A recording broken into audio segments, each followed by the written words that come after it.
why emotion is important and how we can get stuck or have problems with our emotions. So human beings have emotions because they developed them, or our ancestors developed them over time because they helped our ancestors to survive. And so over millions of years of animal and human evolution, we developed various kinds of emotions. Some of the earliest emotions developed were, for example, fear, and then things like love and compassion developed more recently in our past. And so now we have a full range of emotions. And so emotions are quite important to us, but, and specifically emotions are important in three ways. First, emotions have information. Emotions point to important situations in our lives. So every different kind of emotion points to something important happening in the situation around us, in our environment. So if we're angry, it tells us that something, some boundary of ours is being violated. Or could be our person, our children, our property, but something is infringing on that boundary, and anger tells us that. Sadness tells us that we've lost something, we've lost a connection. Love tells us we're in the presence of a highly valued object, and so on. And so emotions point to important things in our lives, and they have information for us. So that means if we are not in touch with our emotions, then we are losing valuable information. We are being cut off from our situations, and we will not be able to cope as well because we won't have the input that we need. Emotions are also important because they give us a sense of continuity or direction in our life. So part of how I recognize who I am and over time is by the quality of my emotions, the quality of maybe the sadness I feel at being slightly separate from other people. I recognize that from my childhood, my adolescence, my adulthood. And so emotions are important because they give us a sense of continuity or wholeness, a sense of being a whole self, which is important for human beings so we don't feel so fragmented. And the third way that emotions are important is that they connect to action. They help us prepare us for action. The word emotion basically means what puts us in motion, what moves us forward. And so if we know what we're feeling, then we can figure out what we need, what that emotion is, what need that emotion is pointing to, what we need in our lives, what needs to happen because of the emotion.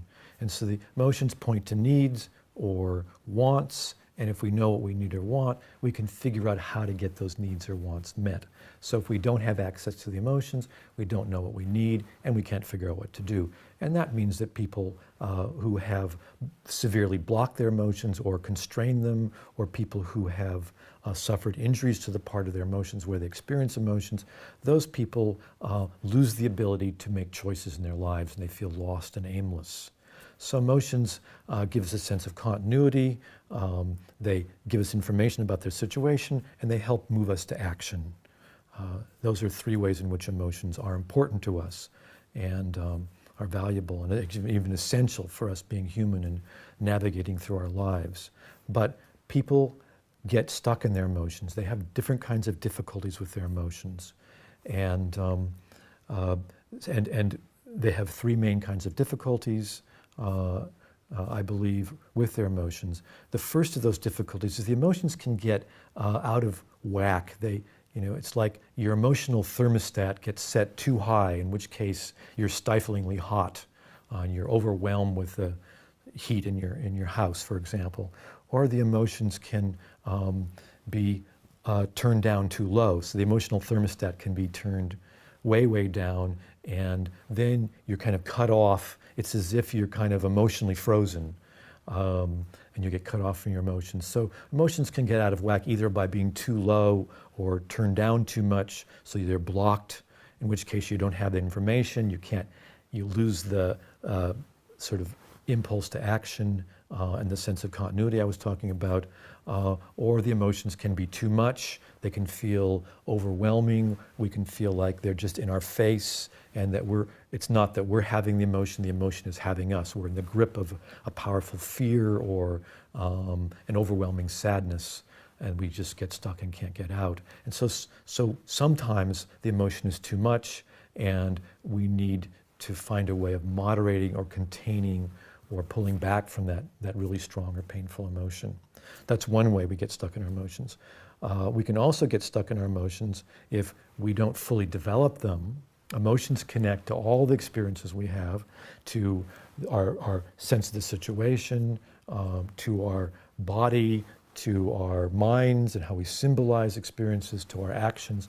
So emotions tie all that together, and if we don't fully elaborate emotions, there'll be pieces missing from them, and we can get stuck because we're not able to get out all the information and all the different aspects of the emotions. That's another way.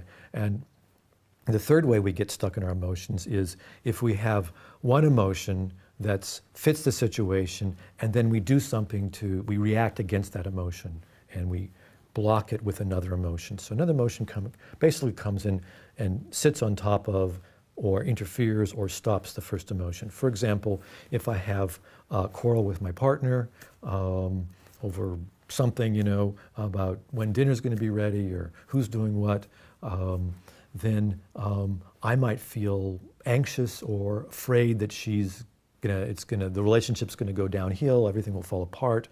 And so I might start feeling afraid or anxious, but then instead of working with the fear and examining it and reflecting on it, seeing what it needs, I might get angry instead. I might get angry at the fear, and that anger is going to come out either at anger towards myself for being weak and afraid, or it might come out as anger at my partner for causing me to be afraid. And so then I might go pick a fight with her, or I might get depressed and pull back into myself. And if I've just had a fight with my partner, me pulling back and pouting and being depressed, or me picking a fight with her, either of those things are going to not help the situation at all. In fact, they'll make it worse. So we can get into trouble if we let another emotion come along and cover up the most important or useful emotion. So we can get stuck on our emotions, by not fully processing them, by letting them get too much or too little, or by allowing another emotion to come and basically shut down the most useful emotion.